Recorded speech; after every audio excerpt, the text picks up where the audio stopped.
Hello Virgo. So I finished up that special twin flame reading for you guys, and Archangel Michael came through and said that I actually need to do a kind of like an educational message to help everyone. So this will be the first one that I've done of this. I know I've mentioned doing it before, but this is the first one where it's not a reading, it's just truly to impart some information to help you with your journey, because twin flames really are at a pivotal point right now. And if you're not a twin flame, which majority of people are not, because twin flames, they really are indeed rare. There's only 208,000 in the world. There's not many of them. But for twin flames that are out there, this is a pivotal time. It is a very important time for twins.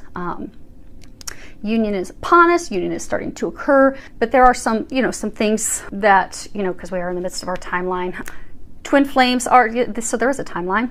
Most of us will actually be in union. The schedule is to have everybody, or, there's going to be some outliers, but in order for that to occur, there's a bunch of healing that has to happen. But for others, everybody has a different timeline. It's not going to happen at the same time for everybody. And that's because we all have different things that we're learning, different things that we're developing, growing, healing, releasing. But one of the things that's a block, in that video I mentioned that things are not what they seem in your union, and that many twin flame unions will have a third party involved in their union. But it's not what you think more times than not. It's not what you think. Typically, these are situations where it's a lover, a partner, a spouse, ex-spouse. But a lot of times it's a partner that it's like an ex, but they keep bouncing back to that person.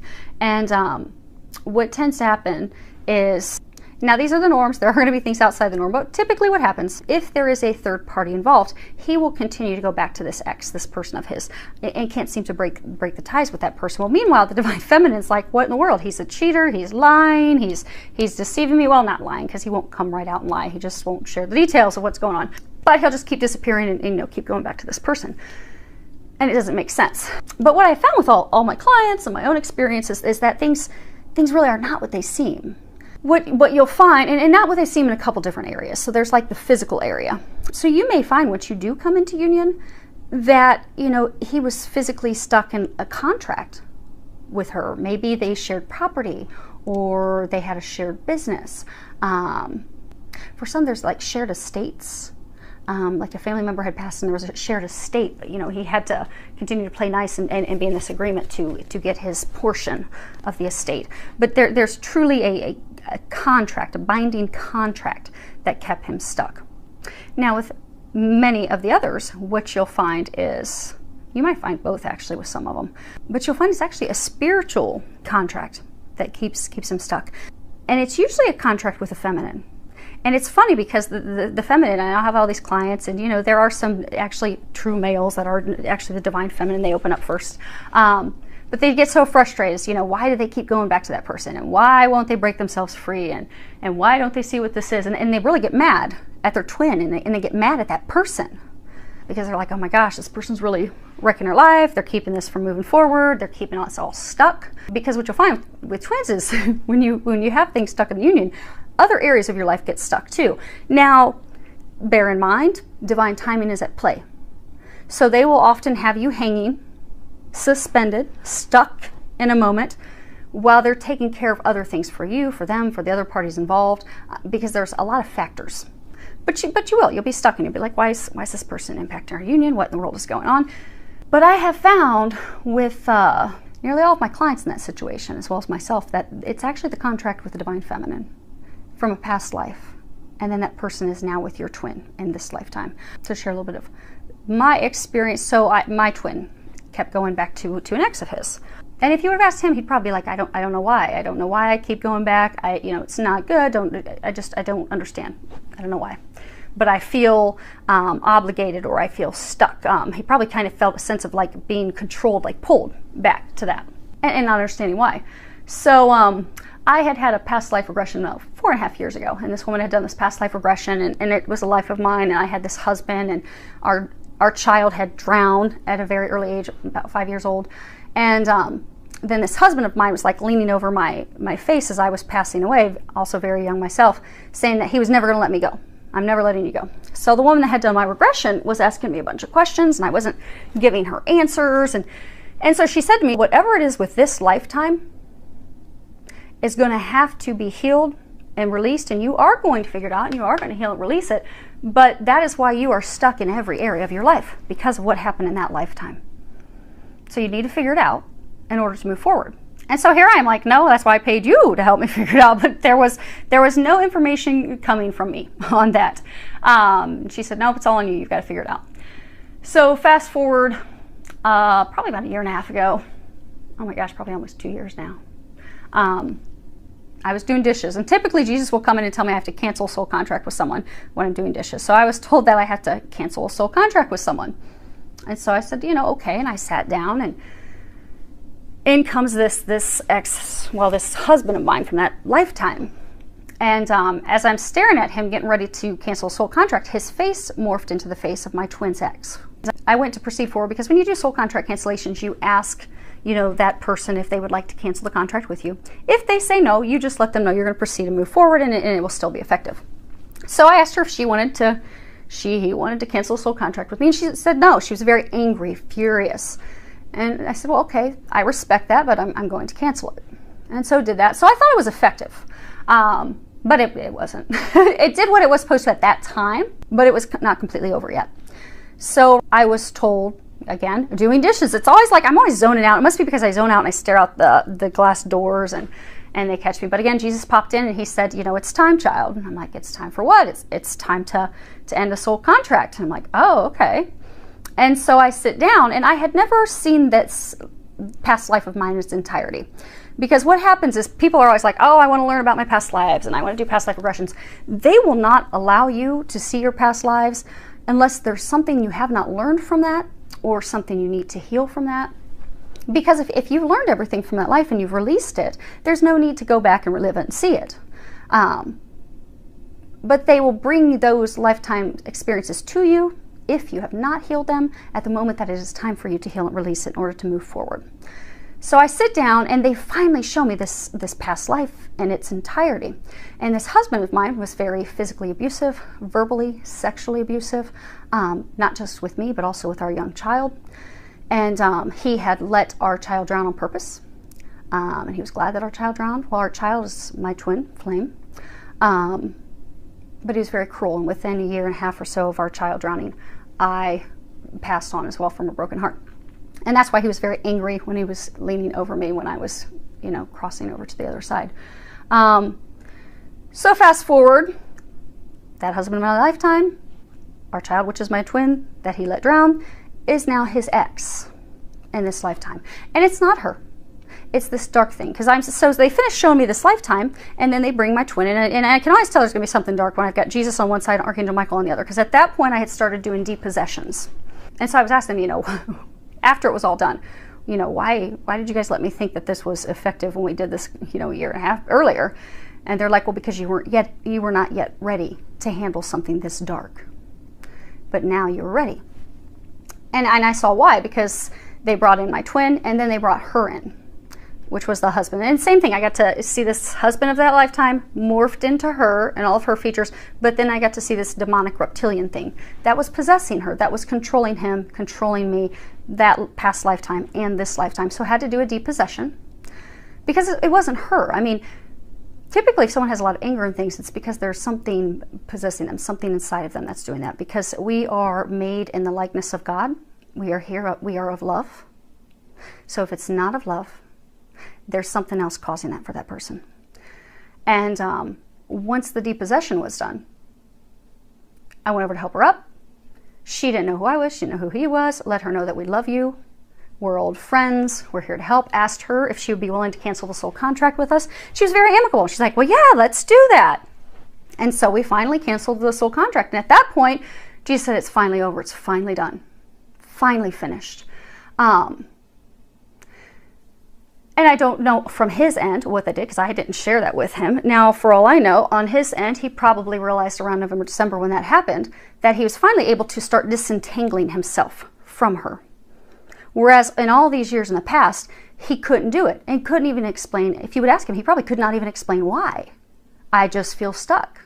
I don't know why I can't free myself from this. But at that point, he probably had the relief to be able to finally start freeing himself. Because the interesting thing is, it sounds woo-woo and spiritual out there, but when there is a depossession that has to happen, it really does physically impact the person's life and those around them.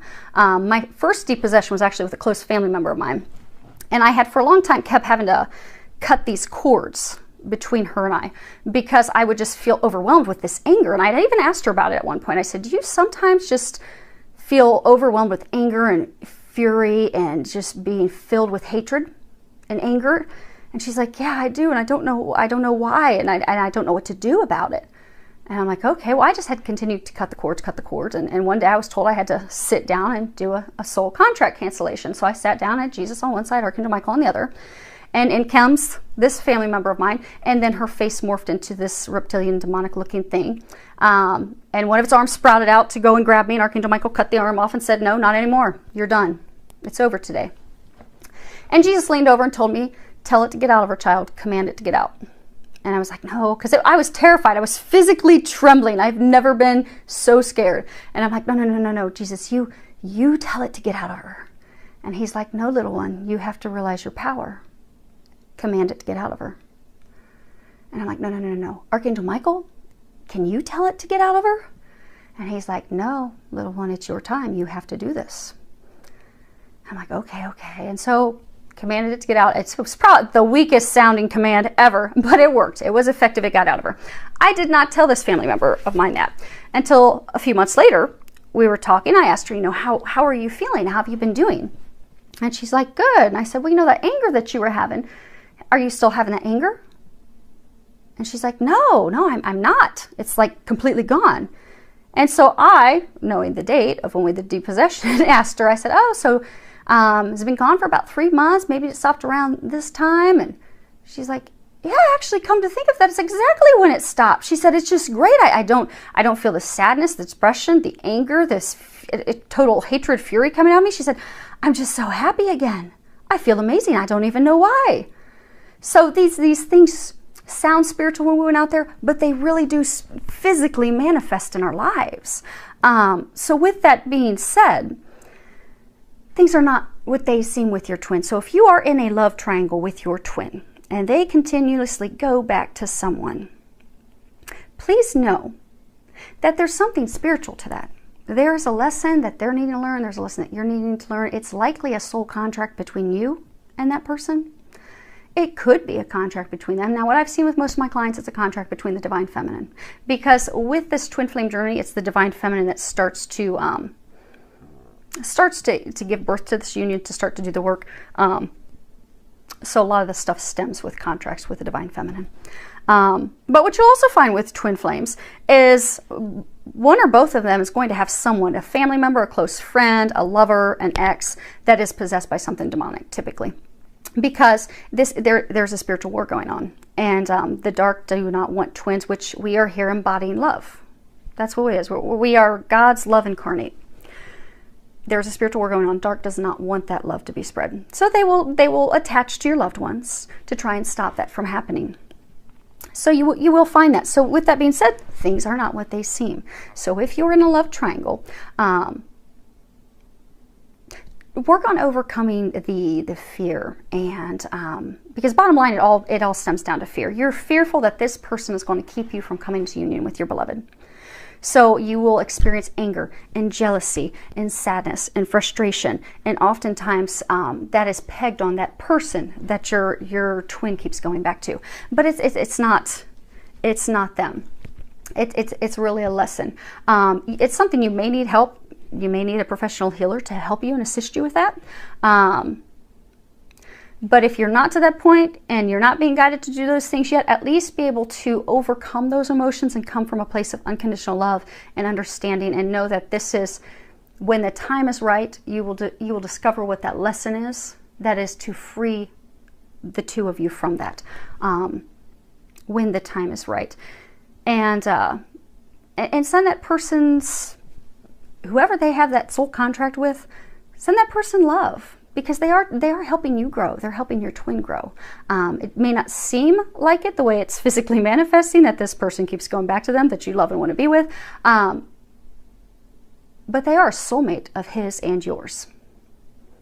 Because soulmates, you know, soulmates are across the board. You can have soulmates that are lovers, family members, friends, but you also have soulmates that their purpose truly is to come into your life and turn it upside down and cause you a lot of turbulence and heartache and challenges, but that's with the intent that the agreement you made on the other side was so that it would help you grow and evolve.